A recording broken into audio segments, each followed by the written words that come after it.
5 red. That was your childhood game. What are you, 17? You're a Game Boy. Oh, that's mad. Okay, how many of you had a Game Boy?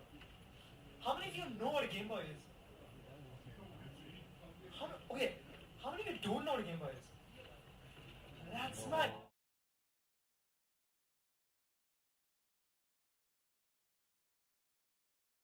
Okay, come on. Okay. Okay, and there was a special game that released with the Game Boy. The most famous game of all time. Excellent. One clap. Good. We like that. Okay. Alright, given this, we will now proceed to the talk itself. Okay? Hello. It's official now. Okay. Hello. My name is Srinath and I'm the head of talks at Blank101. Okay? Now, I fondly remember when I was 10 years old, my dad got me a PlayStation 2. Okay? I came from school and over there was this shiny black box and Shrek on the TV. Okay? A Shrek video game. I don't even know how many of you know that exists. Shrek carnival games, yeah? My childhood game.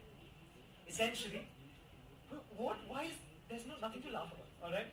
Shrek carnival games. Now, PS2 was the most successful console of all time, as you might know.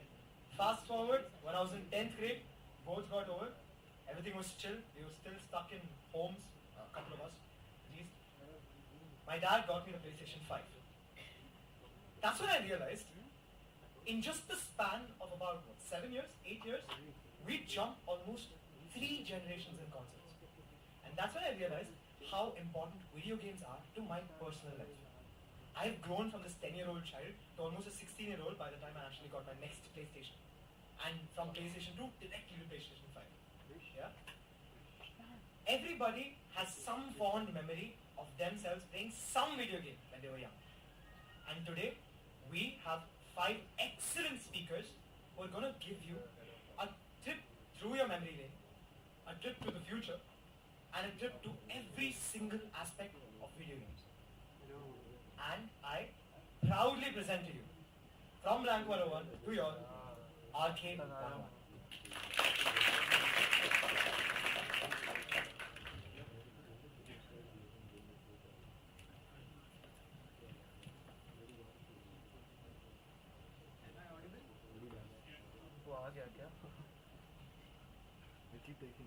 Ladies and gentlemen, gamers and non-gamers alike, prepare yourself to entail on a journey of epic battles, revolutionary pixels, and delicious fried chicken. 10 kilo वाला Stay with ले me. आएगा तो This journey is going to be so लेके interesting that it's going to compel all of you to pick up a console. Just to lose against me, लेके you रख pick a देना match. बस ऊपर That's a challenge. But before we get there, let me take you back in time to the good old days when times were much simpler and not everyone was scrolling through their reels ever so often. I can see that. Imagine the 1950s when every TV screen out there was plain old black and white. No color, no flair, just boring pixels. But you know what? It was at this obscure time that the gaming industry had set sails to become a $500 billion giant like it has become now. The first big hit was a game called Pong. Nothing fancy and without the beer of course. It was just 2 paddles and a dot slowly moving across the screen. That's it. Some people called it boring, others called it too simple, but hey, it got the job done. Following this, there was a lot of development in the gaming community. And fast forward into the 1980s, we enter the golden era of video games. This was the era when Pac-Man and Space Invaders had become a part of everyone's social life. They weren't just games, mind you. They were cultural icons. Out of all of them, there was one particular game that got me hooked as a 10-year-old. The same time Srini was a toddler. It was a game called Tetris. Oh god, who knew rotating blocks falling from the sky and arranging them into neat straight lines would be so stressful? stressful was the launch of this game. This game got involved in a cobweb of complex licensing deals, business disputes, and hell, even more back and forth than the game of Pong itself. It took them 8 long years to come to a conclusion and to launch this game globally, along with a brand new console called Game Boy. Doesn't this picture just bring back so many memories? But you know what? Just like how every game has a hero and a villain, the main arch rivals of our story were yet to arrive. Enter the Nintendo versus Sega battlefront. On one hand, Nintendo had Mario, the Italian plumber who left his day job just to save his girlfriend. Why does that sound like Mario? On the other hand, Sega had come up with Sonic the Hedgehog. And trust me when I'm saying this, I was just playing that game yesterday, and that game still runs faster than SLCM today. The main rivals were yet to arrive. There was one player who just came in into the market and he dominated it completely. Any guesses? Hint. A console. Exactly. It was Sony who came up with the PlayStation in 1990. Almost, it turned out that during the 1990s there was a partnership going on. Nintendo and Sony had almost partnered up together to create the PlayStation. But then turns out, just like my ex, Nintendo pulled out a classic ghosting card. And then, well, the grand collab never really happened. But you know what? This gaming industry has never always been about these intense business battles. There were also a few wild cards in the mix. My favorite one out of all of them was the KFC console. Yes, Kentucky Fried Chicken actually came up with a gaming console in 2020. Seems like we weren't the only ones who lost it during the lockdowns. Turns out that this console could keep your fried chicken warm. Was this necessary? No. Was it practical? Absolutely not. But then, could you just wait for a snack to boil up until you played your game of League of Legends? Yeah. But seems like no one was really interested in playing any game for that matter with their oily and greasy hands. Turns out, this game was a finger-licking failure. So, what's the key takeaway here? See, for me, games have never really been about these fancy graphics or the cutting, like the high scores. They've always been about how simple games bring people together. How every fancy console just sparks creativity. And also, how absurd ideas like a fried chicken controller can inspire us to dream big and to try out new things. So here's to gaming. A world where anything is possible and everyone has a story to share.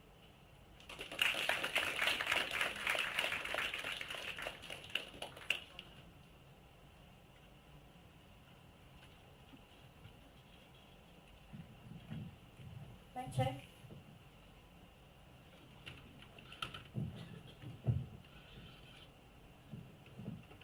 Alright guys, imagine this. You are a death row inmate who's been sentenced to death by a lethal injection. But instead of dying, you wake up in the hands of a mysterious man. In a city that's full of blood-stained walls and corpses lying around. There's eerie silence around you, between which you hear screams of pain and agony. You are forced into a brutal snuff film, in which the director of the snuff film instructs you through an earpiece to kill people. Kill them in increasingly violent ways. Sounds absolutely bonkers, right? Believe it or not, this was the plot of the game that was released in 2003, named Manhunt by Rockstar Games. In the game, our protagonist, Cash, was forced to kill people, to which the director of the game responded by saying things like, "Give audience what they want, Cash," and "Oh, that kill was beautiful. Just beautiful." Beautiful? Excuse me? The game was so violent that even Mortal Kombat was like, "Hey, could you dial it down a bit? We're just here crushing spines for fun." One of the creators of the game once came out and said that the game was violent.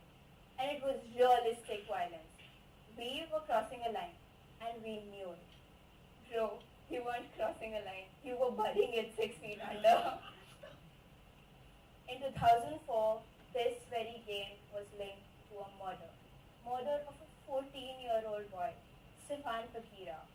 He was lured into a playground by 17-year-old friend Warren LeBon under the pretense of a meeting, after which he was then fatally injured by a hammer and a knife. To all of this, the victim's parents responded by saying that manhunt was what influenced the attacker. To a girl who's only been into gaming for Subway Surfers, reading about all of this was so traumatizing.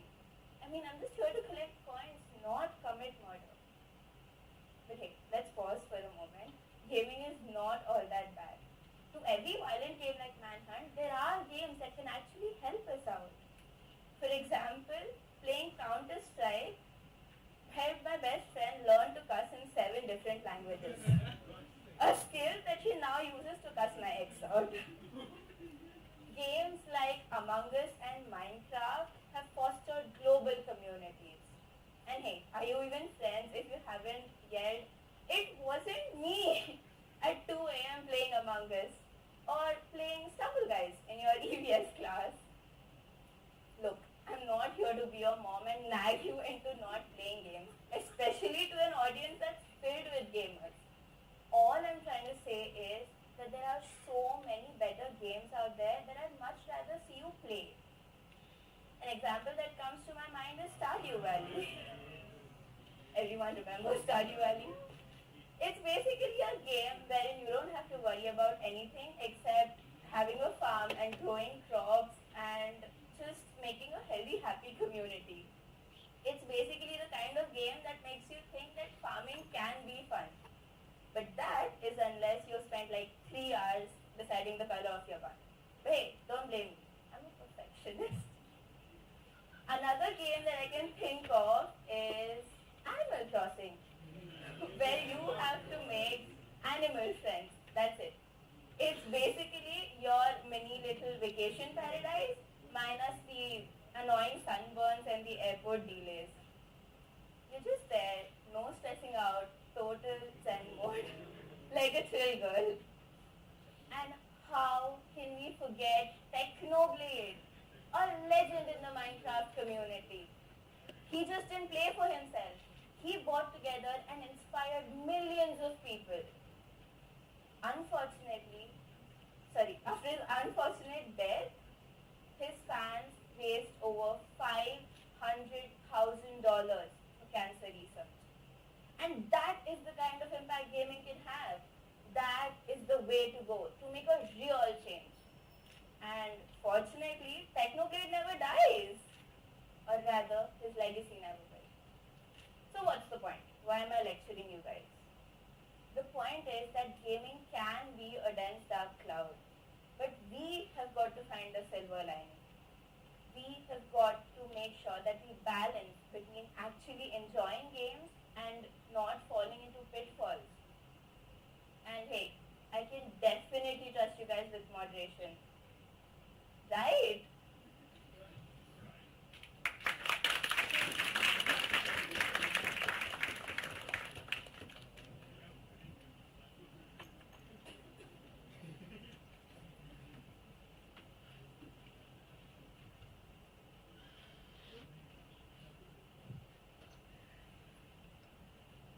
Mic check.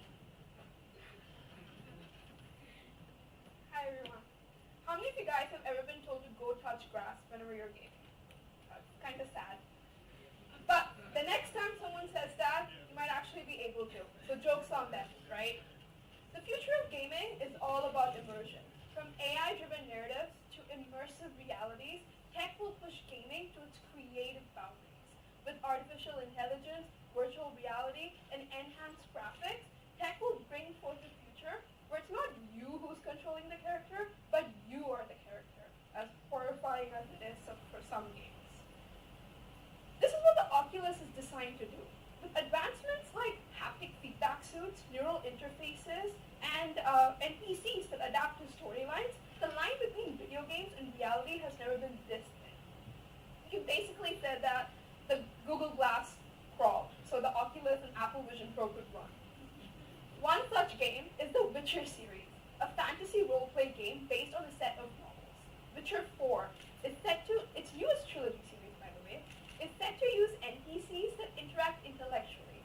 So no more, why did the NPC go to therapy? Because it had way too many unresolved issues jokes.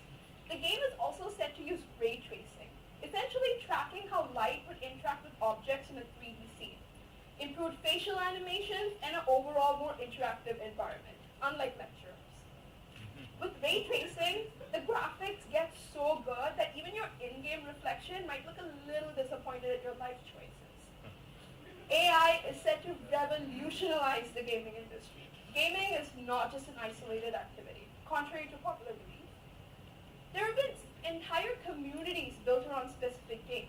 With the rise of the metaverse, there'll not just be an influx of those new groups, but a significant expansion of the pre-existing ones. Games like Fortnite are already hosting virtual concerts attended by millions. Mostly 12-year-olds, but still people. Our version of I Survived the War. Imagine telling your grandkids one day that I attended a concert in Battle Royale and didn't while dodging sniper fire. Imagine the type of respect they would have for us. Our version of I Survived the War is going to be I played Elden Ring and didn't quit halfway through. GTA 6. We have a whole new SLCM before we have the game. We have new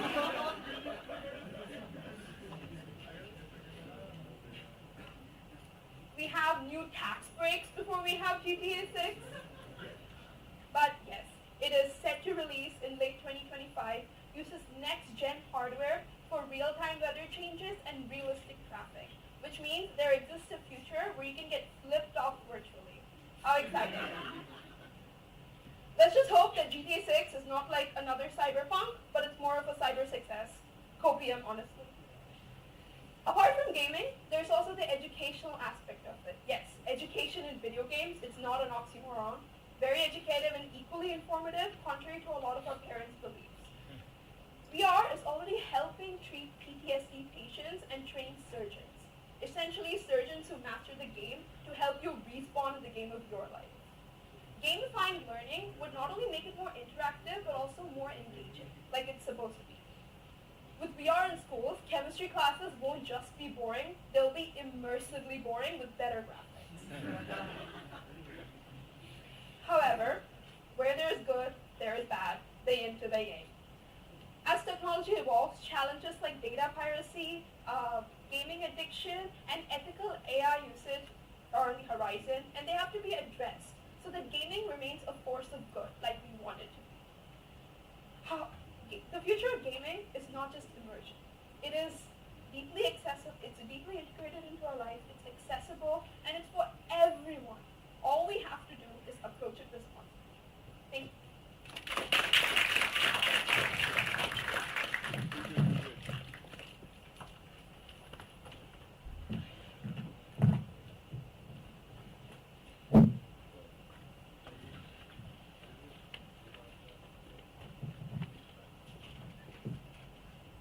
Let me set the stage. It's the early 1980s. Arcade games are this brand new, shiny, light-emitting toys, captivating kids, teens, adults.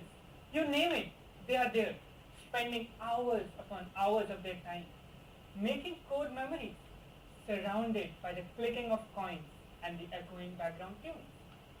However, on a completely different part of the world, a mysterious hunk of steel has appeared out of thin air, and it has people clamoring over it, begging to be the next in line to play this game, the Polybius arcade game.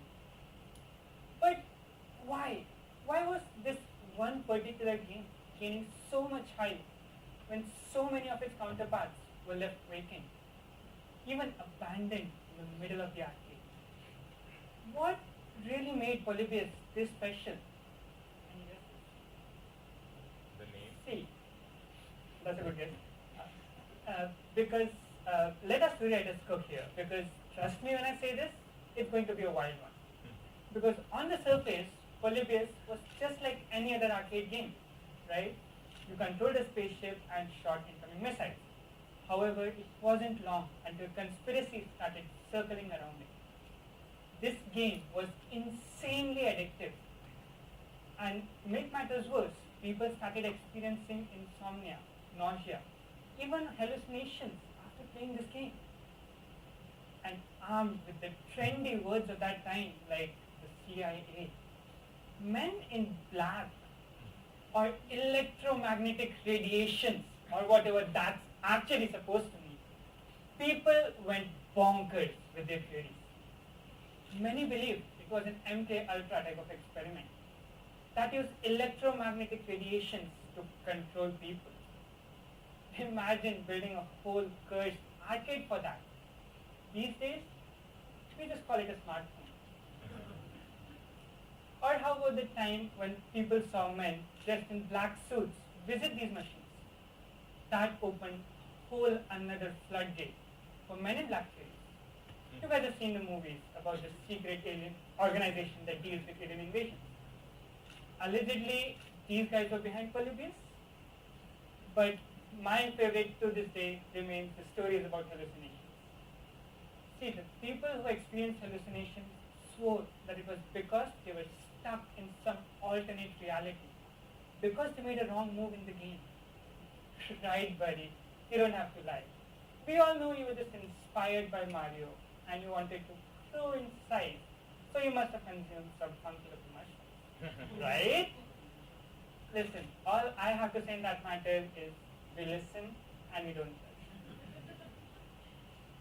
Now that I've spelled this all out loud, I can't help but notice a very familiar similarity. This entire story of Polybius feels like having a crush on someone. How? Well, it's simple. At first, it's just innocent butterflies. But in no time, you find yourself deep in their Instagram feed, analyzing every picture they've ever posted, questioning every emoji they've ever sent you.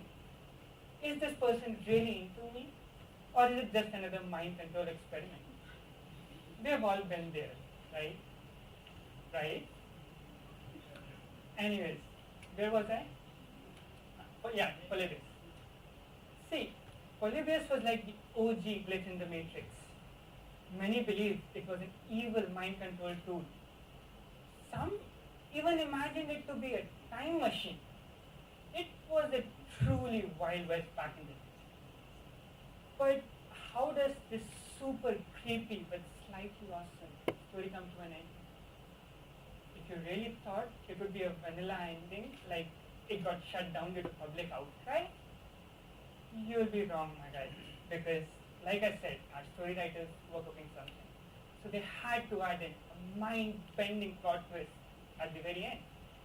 So here comes one.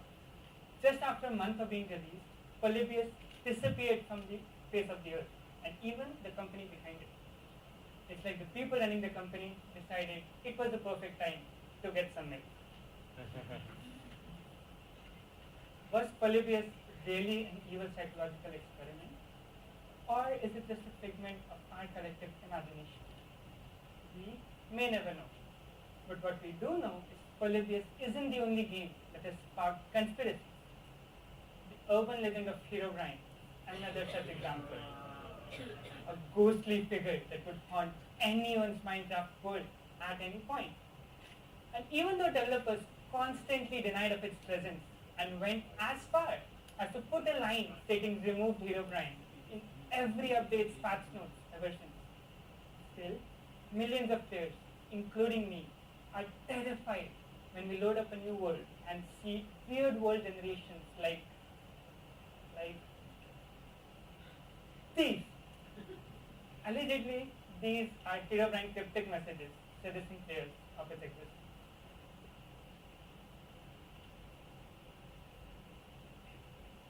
But why are we here? This isn't Conspiracies 101. Why are we really talking about it? Well, because in today's day and age, when misinformation can spread so much faster than actual facts and figures, we as players and as community, we need to be careful. We need to be careful what we consume and in how much quantity we consume. After all, no one wants to end up like this guy. That's the wrong image, this guy. That said, I think we should all ask ourselves, what do all these stories have in common? The ones mentioned, like Polybius, the hero brand, or the forgotten ones, like Cicadia 3301, the Talking Angela controversy, the Madden curse, or the most recent and the most famous Blue Whale game.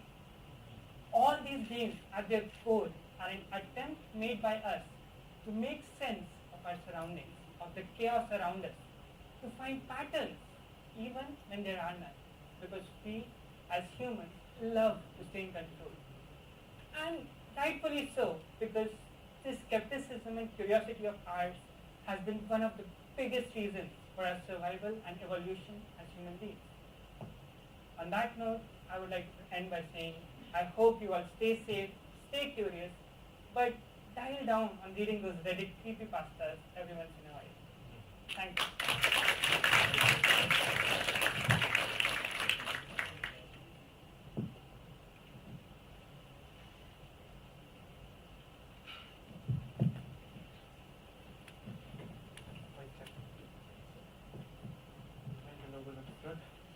Everyone likes money, and we at Blank101 just love money. So much so that we have swiped a 500 rupee note from all of your pockets without your consent. Don't worry, no need to check your pockets. We are Blank101 and not eCell. Anyway, I'll take it. Anyways, it's time for the ultimate showdown. I'm talking about the gaming industry. Gaming isn't just pastime. It's serious business. An empire worth over $500 billion. Imagine how many loot cards it can get you, but that's really not the point. Behind that glittering empire lies a whole bunch of strategy and gambles, and nothing comes easy. Let's start with the Hindenburg of gaming industry. Cyberpunk 2077. Launched in 2020, the game had done over 8 million copies in their pre-sales. People were excited for it until the game dropped. It had innumerable bugs, unplayable settings, terrible graphics, and God knows whatever this is. You name it, they failed at it. Sony even pulled out the game from its digital sales. That led to the investors suing CD Projekt Red. The studio behind it all wasn't having a good time. If you look at their stocks, all I can say is, oh, way down they go. But they had the Rick Astley mentality. Never gonna give you up, never gonna let you down. Pardon me for the poor singing, but the point being, they stuck at it for 2 years, coming back in 2022 with an update, fixing all the bugs it had. The game continued to sell over 13 million copies, and it gained back a fair bunch of reputation, but their stock price still remains at 25% of what it was before the launch of Cyberpunk 2077. Speaking of high-stake gambles, guys, let's flip a coin. If I win, I get to be the next Elon Musk. But if I lose, I get diddied my way down the drain. Heads is the call. Well, this isn't about me. I'm talking about one of the biggest launches of the gaming industry, the prize jewel of Rockstar Games. Any guesses? Indeed, it is GTA 6. After the mega successful reign of GTA 5, launched back in the day in 2013, with those 100 gigabytes of offline memory and tons more in their online version, offering you one of the biggest open world games, allowing you to do anything and everything you could have ever imagined of. And after all of that, you'd think they'd be all set to launch GTA 6. But are they? It's been over a year since they came out with their record-breaking trailer, gathering over 218 million views on YouTube itself. But the game is still nowhere to be seen. At this point, I think we'll just get Samir Raina and Manipal before we get GTA 6. They just keep edging their people a little too much. Guys, I think we need to chill out. Let's think of a multiplayer strategy game. The OG, Clash of Clans. Feels like nostalgia, right? Pause. If you want me to continue, I'll need you guys to pay up. Hey, come on, right? I'll continue. But these are the dirty tactics these games use to make you empty your pockets a little more than you would want. To name a few, anchoring.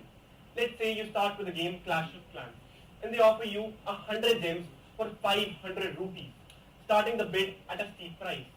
And then they continue to show you what all progress you can make using those gems, what your friends have already done, creating FOMO, and to hit the final nail in the coffin, bombarding you with limited time deals, making you do the work under the time pressure, just like our LMS. But this time it stands for Loot My Savings, offering you in-game advantages in exchange of a minimal cost. But you don't have to worry about it. We are Blank101. We stand for good people. So much so that we have hid a 2,000 rupee note under one lucky person's seat. Guys, go ball the loot. Look under your seats. I'm not kidding. Hey, come on, dude. Hey, Mila. Mela, this is what Pokemon Go did. I'm sorry, I swear this was the last one. But this is what Pokemon Go did by launching their game back in 2016, creating an essence of triumph just by capturing some online property on a random mobile screen projected on the world somewhere around you. The game was perfect. It had thousands of people coming out on streets, their name in the headlines and their place in the gaming business industry. And today, they stand as the highest earning digital media franchise with $150 billion in their lifetime revenue. Guys, gaming has redefined entertainment. Who doesn't like to be the hero of their own story? But behind the fun and excitement lies a deeper game. These guys are masters at persuasion, turning pixels into profits with tactics sneakier than a camper in COD. They aren't offering games anymore. They are offering relationships. You open the game and it's all, hey, it's nice to see you. Here's a gift for you. And you don't spend money on it for a while and suddenly it's all, if you really loved me, you'd buy it. But hey, it's all part of the fun, right? Right? Anyways, speaking of gifts, my UPI QR code is right up there. Feel free to support an independent gamer. And yeah, do not be sneaky with sending requests instead. I know all the tricks by now, and so do you. Thank you.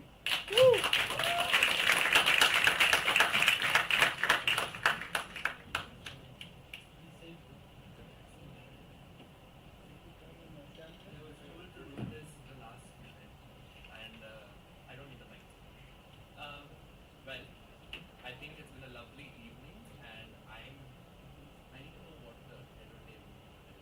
Because we need to know.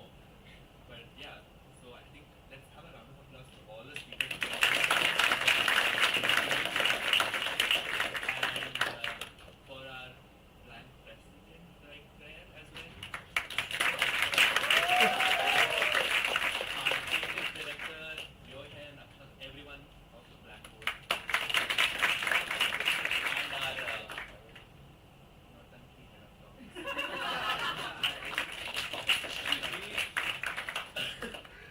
half clap question. That's my victory, yeah? That's my victory. But anyways, thank you so much for being such a lovely audience tonight, and as always, stay curious and come meet up with us next talk as well. Thank you.